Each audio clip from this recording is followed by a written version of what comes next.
Businessman Randy Farrell was indicted by a federal grand jury on a number of counts, including wire fraud, conspiracy to commit wire fraud, 23 counts in all. And this investigation into Farrell and his building inspection company, IECI, has been closely tied to Mayor LaToya Cantrell. There are some implications in this indictment that have higher up consequences and higher up officials involved. So we want to get over to David Hammer, investigative reporter David Hammer. He's been covering this extensively over the last few months. Now, David, we've been waiting for this indictment to be handed up.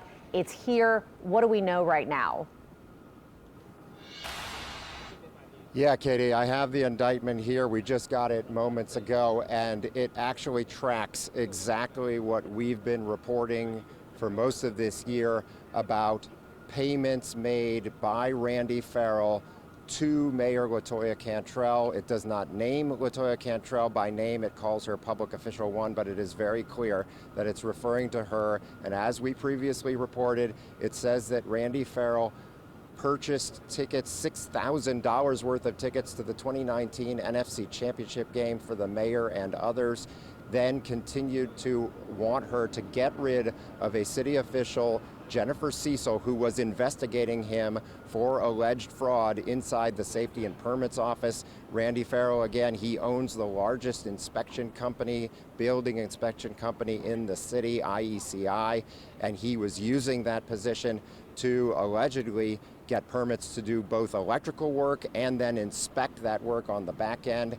And when he was caught doing that allegedly by Jennifer Cecil, he wanted her fired. So this lays out in extensive detail about how he started buying things of value for the mayor. It led to a meeting on August 14th, 2019 at Ruth's Chris Steakhouse downtown, where he again asked her to get rid of Jennifer Cecil. There was a meeting a few days later where people inside the Safety and Permits Department aligned with Randy Farrell were asking the mayor to get rid of Jennifer Cecil, and a few days later she did so. And what the indictment says, in 25 counts of honest services and wire fraud, that Farrell continued his scheme, alleged scheme, of getting falsified permits to get paid for electrical work.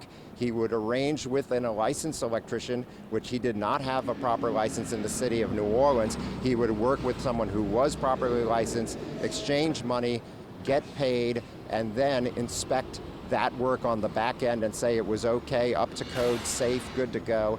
And that went on and on for years, up until, I believe, until 2023. I'll have to go through this even further. But he was convicted of tax fraud in 2021 separately. And so this allegation says that he was continuing this alleged scheme while he was under probation on separate charges, which would potentially be a violation of that probation. So a lot of implications here, but the big headline here, Katie, is that Mayor LaToya Cantrell and other top city officials are implicated in this exchange of money and in this alleged scheme. Yeah, David, this is something that we've been trying to flush out for several months now. Now we see it written on paper, the allegations. Obviously, the mayor has not been accused or charged with any crimes at this point, but Randy Farrell, this businessman, it spells out in this indictment, may have gone through a go-between. Now, we've reported on Mayor Cantrell's close relationship with businessman Fouad Zitan. And can you talk about their relationship and how your sources have said that might be related to this indictment? Yes, Fouad Zitan is not named in the indictment, but he is referenced in the indictment as Businessman 1. And there are extensive text messages back and forth between Randy Farrell and Businessman 1, who we know to be Fouad Zitan, basically where Randy Farrell is complaining to Fouad Zitan that the mayor still hasn't gotten rid of Jennifer Cecil. This is after the NFC Championship game, after he had arranged for these tickets to be purchased for the mayor and a whole group of people. And that led to more text messages, eventually the purchase of a cell phone for the mayor where he's directly communicating with Fouad Zitan. And in one of the messages, he says, the expletive is gone, referring to the person he wanted Mayor Cantrell to fire. Yeah. Now, David, something else that's interesting in here, and maybe you can shed some light on this and give us some insight here. In the indictment, it mentions that from on or about July 31st, 2020 through at least March 10th of 2021, Farrell directly and indirectly provided and attempted to provide things of value to Senior Advisor 1. Do we have any inkling of who Senior Advisor 1 might be? I don't know who Senior Advisor 1 is at this moment.